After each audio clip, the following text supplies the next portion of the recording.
Hey, welcome back, my friend. My name is Danny Dumas, and this is the Earn Your Title podcast, where our goal here is to help you become a better husband, father, and leader.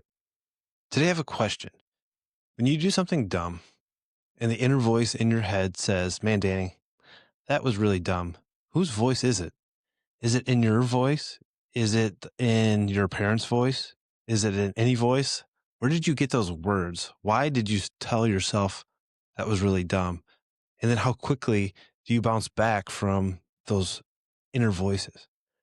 So I want to explore the idea of this like inner voice of where it comes from. When I was a kid, I went to a school called Greater Life Academy, which is kind of cheesy, but it was an amazing school. And in elementary school, I had a principal. His name was Spencer McCool. In addition to being a principal, he was also a pastor. So very charismatic guy. And every morning we had an assembly. And in that assembly, he would say to the entire class, you guys are winners. You are winners. And not only would he tell us that we're winners, he would tell us that if anybody ever called you a loser, he's like, I want you to tell me and I'm going to take care of them. And as little kids, we believed him. This is quite a while ago. This is 40 years ago. He had a paddle in his office hanging on the wall. And I can't confirm that he ever used it. But that paddle was definitely on everybody's mind because you'd get in trouble and you would think, oh, I gotta go talk to the principal's office. He's got that paddle on the wall. So like using the word you're a loser at that school, it would have been better for you to like use the worst racial slur or cuss word you've ever heard. That would have been a better outcome than telling somebody else they were a loser. So every day from kindergarten to like fifth grade, I had a grown man telling me, you're a winner. You're a winner. You're a winner. And I think that voice is one of the voices in my head. I think about my parents. My parents were very encouraging growing up, but in two very different ways. My dad, he spent time when we were alone, driving from practice, driving from home, from school, driving from church. And he would tell me, Danny, I'm proud of you. I'm proud of what you're doing. And he did this from the time I was a little kid up until he still does it. And I remember in my teenage years, it would be awkward. I remember just thinking, oh, I'm going to have the talk with my dad because it happened a lot. He would just tell me how proud he is of the things that we do. And he would name things, your grades, the way you interact with people. He was telling me these things. Now, my mom, she did it slightly different. She would tell me she was proud of me, but my mom, she would brag about me in front of her friends. That's how she encouraged me. I remember when I was about 15, I started rock climbing and I was athletic. I played sports, but I started rock climbing when I was 15 and I got really into it. And I remember one time, and embarrassed wasn't the right word, but I remember she told one of her friends, look at Danny's arm. Look how strong. Danny, flex your arms. And I remember thinking, oh, okay. And, I flexed my arms and her friend was like, wow, Danny, you're getting so strong. And, man, I remember that. And that became such a powerful driver and such a great force in my life that I had people that I love speaking highly of me and kindly of me and telling me that, I was a winner and that I was strong and that people were proud of me. And I'm very fortunate. I'm very blessed that my life wasn't full of hard things, but everybody's life has hard things. Mine just wasn't full of it. I'm thankful. I remember I was 19 and I was in this process of becoming a firefighter, and it was very challenging. Like it was daunting when I got into it and I realized what it truly was going to mean to get this job. In the early 2000s, getting a job as a firefighter, it was just the odds were not good. And the process was you go to these large conference halls and there'd be 200 to 600 people there, and you'd sit down, you'd take a written test. And then you would do a physical agility test, and then you would get an interview. And not exaggerating, you could be testing against 600 people. And out of that 600 people, they were going to hire 2 or 4 or 0. Very intimidating. And so I was going to school while I was testing, and I had tested for 3 departments: the city of Southfield, the city of Royal Oak, and the city of Pontiac. And I was additionally going to school to become an EMT and a paramedic. And I remember doing an EMT clinical. So you go to an ambulance company and you ride this ambulance for 12 hours, and there's paramedics with you and they're teaching you, but these are not teachers. They're just literally paramedics for the day. And it's just what you do as a paramedic. You get students. I remember this guy who was a couple years older than me. I told him, he's like, you want to be a fireman? I'm like, yeah, I want to be a fireman. I just tested in Pontiac. He's like, well, good luck with that. I've been trying for 5 years. It just doesn't happen. Like he was telling me what I felt like was he's telling me, you're a loser. You're not, there's no way, you're not a paramedic. You don't have this training yet. And in my inner Spencer McCool, my principal, that Pastor McCool, I like, he told me I was a winner. No, and I didn't believe the guy that told me. He's like, there's no way. In my head, I'm like, no, there's a way. I had that confidence. And, this is very Disney movie-esque, but long story short, that dude works for me. I'm his boss. That was 26, 27 years ago. And I'm sure this guy, I never brought it up. It doesn't matter that that's what he said. I know my inner voice told me that I was a winner, and that my mom told me I was strong, and my dad told me that, he's proud of me. And when I came up against something like that, that the you're a loser moment, I had a strong inner voice. So my first plea to you is not as a man right now, but as a father. If you have kids in your life, whether that's your kids, your nieces, nephews, I want you to speak life into them. I want you to tell them they are strong. But you don't have to be delusional. I think sometimes in this day and age, we can go too far one direction. You don't have to tell your kid they're amazing when they're amazing. You can tell them they've messed up. You can tell them you're disappointed. Those are all okay, because your kids are going to mess up.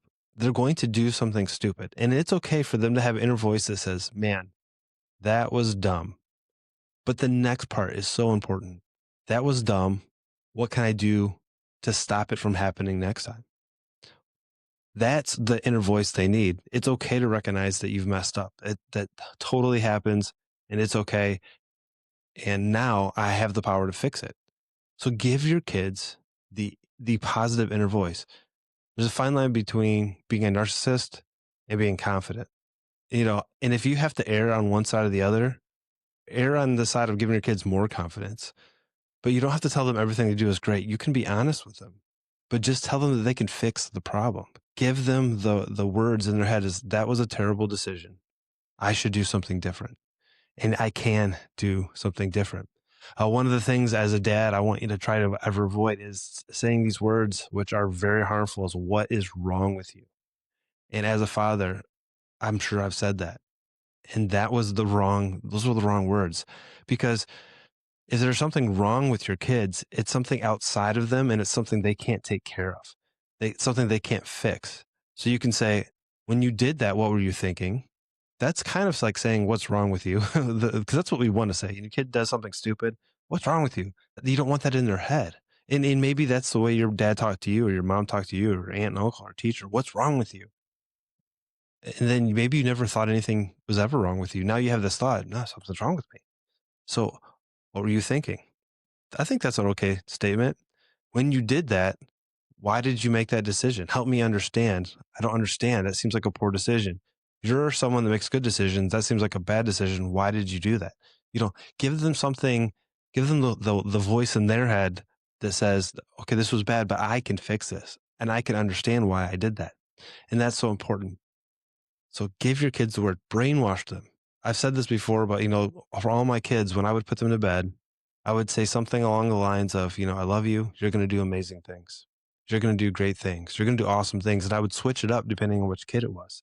And, my youngest right now, she's the only one that I'm putting to bed still. And she gets annoyed. She went, oh, Dad, I thought you were going to forget. I wanted you to forget to say it. I'm not. Just brainwash your kids. So when they come up against that one moment in their life where someone's telling them, you're a loser, you can't do this, they have your voice saying, you can do it. You can do great things. You're amazing. You give that to them. But I think sometimes as men, we have a hard time doing that if we don't change the voice inside our head. Now, I'm so thankful that I had a good mom. I have a good mom, and I have a good dad, and I had good, strong people like Spencer McCool in my life to give me those words. And I understand that you might not have. You might not have had a dad at all. You might had a mom who was going through some things and she was trying her best. She just didn't have the words. So I'm going to tell you, you can do this. You are not your father. You are not your mother. You are not doomed to repeat your past. You can change. You are changing. You're the kind of guy that's spending his free time listening to podcasts, reading books, trying to improve yourself. You can do this. You have the ability to change your family tree. You are not doomed by your past. You can do this. You are a winner. You are strong. I am proud of you. You're going to make this happen. You are going to be a great father to your kids. You're going to be a great husband. You are not going to be tempted by, substance abuse or gambling. You can overcome those things. You have the ability to change your life. You can do dumb things. Man, we all mess up. I had a funny story yesterday. I was working and we went to a house fire, and trucks don't all get there at the same time. They're coming from different stations. So I'm with the first arriving engine. It goes inside. There's people standing outside. There's no smoke coming out of the building. The officer goes in and I hear him radio out, "Hey, keep everyone coming. I think I got a fire in the wall. I'm not sure yet. I'm still investigating." So the next truck gets there. I send him inside to help. And then about a minute later, I had, 6 grown firemen run out of the house screaming like little schoolgirls. And I'm like, what in the world? And what had happened inside the house, they heard like a crackling in the walls, and the officer felt the walls. It didn't feel hot. And so he tells one of the guys, "Man, I think we got a fire in the wall. We have a tool called a pike pole. It's like basically a big stick with a pointy part on it." And he pulls the drywall down. And as soon as he pulls the drywall down, 100 bees fly out. And so all the guys are running away from the bees. One guy gets stung like right in the forehead, and his eye ends up swelling up shut. And they all ran outside because it wasn't a fire, it was bees. And, the officer could have thought, "Man, that was really dumb. Like, why did I think that?" Well, a lot of times we judge our decisions and the consequences of our decisions based on the outcome. Well, he didn't have the outcome. Like it never crossed his mind that this crackling noise inside of a wall wouldn't be anything other than a fire. So knowing what he knew now, like in the future, he wouldn't have poked a hole in the wall. But he didn't know that.